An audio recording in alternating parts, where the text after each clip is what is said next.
அனைவருக்கும் வணக்கம். இன்னைக்கு நம்ம பார்க்க போற தலைப்புங்க மிருகஸ்ரீடம் நட்சத்திரம். மிருகஸ்ரீடம் சொல்லுவோம், மிருகஸ்ரீசம் அப்படின்னு சொல்லுவாங்க. ஸோ அதை பத்தி இந்த வாரம் பார்க்க போறாங்க. அதற்கு முன்னாடி விநாயகர் ஸ்துதி.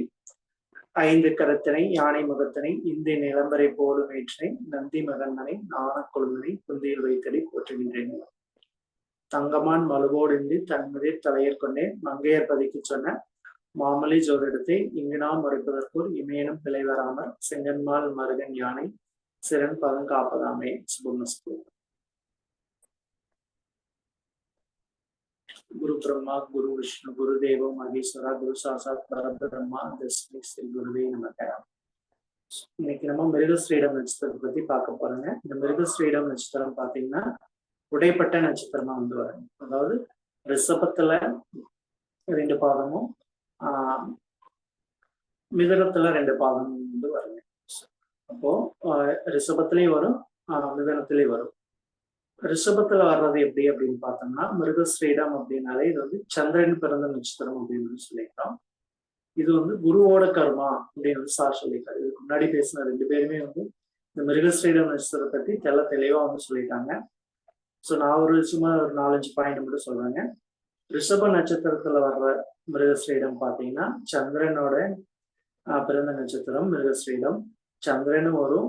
மிருகஸ்ரீடங்கிறது செவ்வாயோட நட்சத்திரம். சந்திரன் செவ்வாய் இது குருவோட கர்மாவாங்க. அப்போ குரு சந்திரன் செவ்வாய் குரு அது எந்த வீட்டுல இருக்குன்னா சுக்கிரன் வீட்டுல. அப்போ காதலுக்கு உண்டான கிரகம் அப்படின்னு பார்த்தோம்னாலே நம்ம குரு சுக்கிரன் தொடர்பு இருந்தாலே காதல், குரு சந்திரன் தொடர்பு இருந்தாலே காதல் பண்ணுவாங்க அப்படின்னு சொல்லலாம். ஸோ அப்போ இந்த 3மே தொடர்புகள், சந்திரன் குரு சுக்கிரன் செவ்வாய்.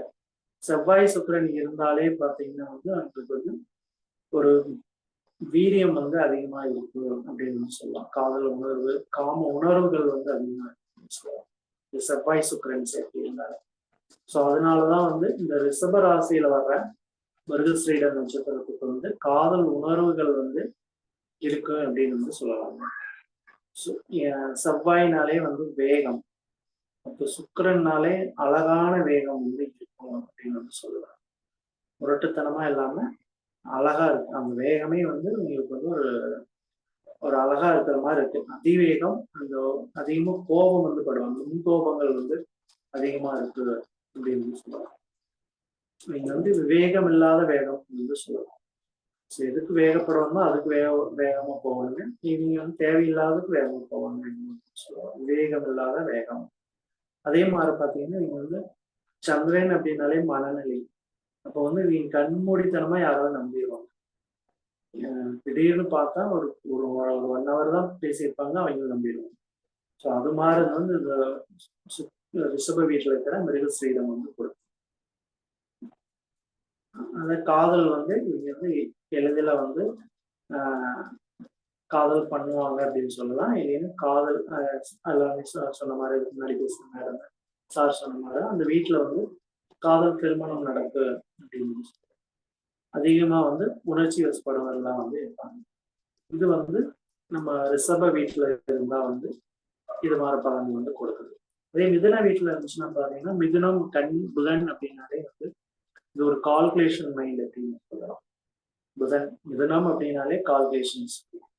எதுலையுமே ஒரு கால்குலேஷன் போட்டா எந்த தொழில் பண்ணாலும் எந்த தொழிலா இருக்கட்டு ஒரு முடிவு எடுத்தாலே கால்குலேஷன்ஸ் போட்டு தான் பண்ணுவாங்க அப்படின்னு சொல்லுவாங்க. அதாவது குரு மிருகஸ்ரீடம்னா குருவோட கர்மா. மிருகஸ்ரீடம் சந்திரன் பிறந்த நட்சத்திரம். மிருகஸ்ரீடம் செவ்வாயோட நட்சத்திரம். அப்போ இதெல்லாமே இந்த புதன் வீட்டில் சேரும்போது பார்த்தீங்கன்னா இதெல்லாமே ஒரு பகை பெற்றதா போயிடும். சந்திரன் புதன் பகை, குரு புதன் பகை. அப்போ பாத்தீங்கன்னா நீங்க அந்த சந்திரன் குரு பத்தி குரு புதன் பத்தி, குரு சந்திரன் புதன் பத்தி இந்த காலகட்டங்கள் எல்லாம் உங்களுக்கு கொஞ்சம் கேர்ஃபுல்லா இருக்கணும் அப்படின்னு சொல்லலாம். இந்த மிருகஸ்ரீடம் நட்சத்திரம். அதே மாதிரி நல்ல பாயிண்ட் அப்படின்னு பாத்தீங்கன்னா அவங்க ஒரு பாசிட்டிவ் எனர்ஜி, புத்திசாலித்தனமா பணத்தை சேமிக்கணும்னு நினைப்பாங்க. எதையுமே யோசனையோட திங்க் பண்ணி தான் நீங்க செயல்படுவாங்க அப்படின்னு சொல்லலாம். நீங்க அதே மாதிரி பாத்தீங்கன்னா இங்க எதுல வந்து ஏமாறுவாங்கன்னு பாத்தீங்கன்னா போலி சாமியார்கள் வந்து ஏமாறுவாங்க. ஸோ அவர் அது சொன்னாரு, அந்த பெரியார் சொன்னாரு, அந்த தாயத்து இந்த தாயத்து அப்படின்னு சொல்லி அதற்கு வந்து ரொம்ப ஆஹ் பரிகாரம் அப்படின்னு சொல்லி ஏமாறுவாங்க. போலி சாமியார்கள் வந்து ஏமாறு. அதே மாதிரி குருமார்களை வந்து இங்க வந்து திட்டக்கூடாதுன்னு சொல்லுவாங்க. ஏன்னா காலபுருஷனுக்கு அதாவது மிதுனத்துல இருந்து 7ஆம் வந்து குரு வரனால குருமார்களுக்கு கொஞ்சம் பணிவிடைகள் செய்யறது வந்து நல்லதுன்னு சொல்லலாம். அது காலபுருஷனுக்கு அதாவது மிதுனத்துல இருந்து 7ஆம் இடமா வந்து குரு வர குருனா குழந்தைகள் சொல்லுவாங்க. இப்போ வந்து தெரியாத முன்பின் தெரியாத குழந்தைகளுக்கு வந்து இனிப்பு தானமா வழங்குறது வந்து நல்லது. அதே பார்த்தீங்கன்னா தொழிலா பார்த்தோம்னா நீங்க வந்து குரு புதன் அப்படின்னாலே வந்து ஆசிரியர் தொழில், புதன்னாலே கல்வி சம்பந்தப்பட்டது, வங்கி சம்பந்தப்பட்டதுன்னு சொல்லுவாங்க. குருங்கிறது தங்கம், தங்கம் செய்வாங்க பாருங்க, அந்த ஆசாரி, இது எல்லாமே வந்து இங்க இருப்பான்னு சொல்லலாம்.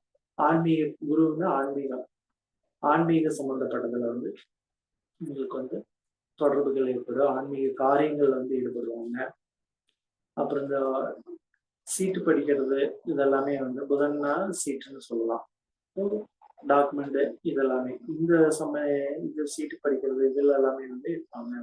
ஆராய்ச்சி துறை, அறநிலைத்துறை, மின்வாரியம், வங்கி சம்பந்தப்பட்டது, இன்டீரியர் டிசைனரா வந்து இருப்பாங்க, ஆடை ஆபரண துறையில வந்து இருப்பாங்க. இதன் தொழிலெல்லாம் வந்து எங்களுக்கு வந்து ஏற்படும் அப்படின்னு சொல்லலாம். ஸோ இவங்க தீபம் ஏற்றுனாங்கன்னா எந்த எண்ணெயில ஏற்றலாம்னு பார்த்தீங்கன்னா இழுப்ப எண்ணெயில வந்து நீங்க தீபம் ஏற்றுறது வந்து நல்ல வழிபாட்டுக்கு சிறந்தது, நல்ல பலனை கொடுக்கணும்னு சொல்லலாம்.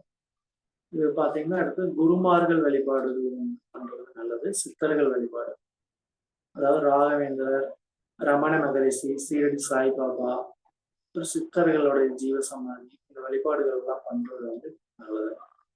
ஏன்னா வந்து 7ஆம் இடமா வந்து குருவோட வீடு வரதுனால, அதாவது மிதனத்துல இருந்து 7வது வீட குருவோட வீடு வரும்.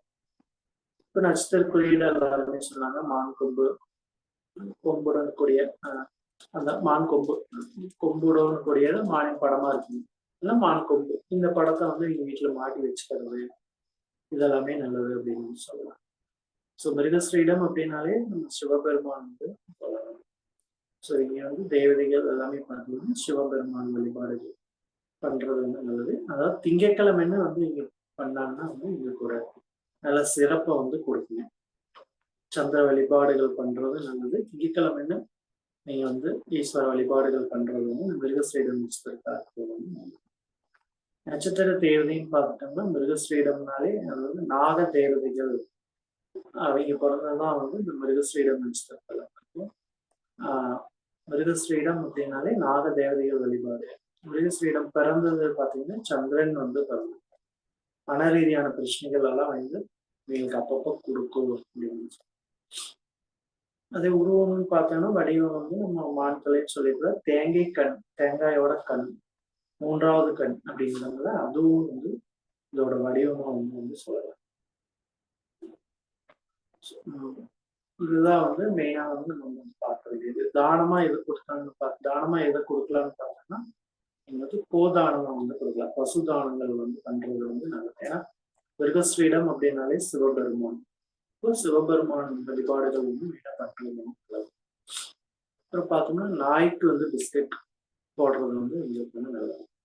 ஏன்னா திருவாதிரை அப்படின்னாலே 2வது நிமிஷம் தாராபலன், திருவாதிரை அப்படின்னாலே நாய். இப்போ தெருநாய்களுக்கு பிஸ்கெட் வாங்கி போட்டாங்கன்னா எங்களுக்கு வந்து இந்த மிருகஸ்ரீடம் வந்து ஒரு நல்ல பலன் வந்து கொடுக்கும் அப்படின்னு சொல்லலாம். இதுதான் வந்து மிருகஸ்ரீடம் நட்சத்திரத்தோட என்னுடைய கருத்துங்க. அனைவருக்கும் நன்றிங்க. ஸோ இன்றைய தலைப்புல இருந்து கொஸ்டின்ஸ் இருந்தா கேட்கலாங்க, இல்லைன்னா முடிச்சுக்கலாங்க.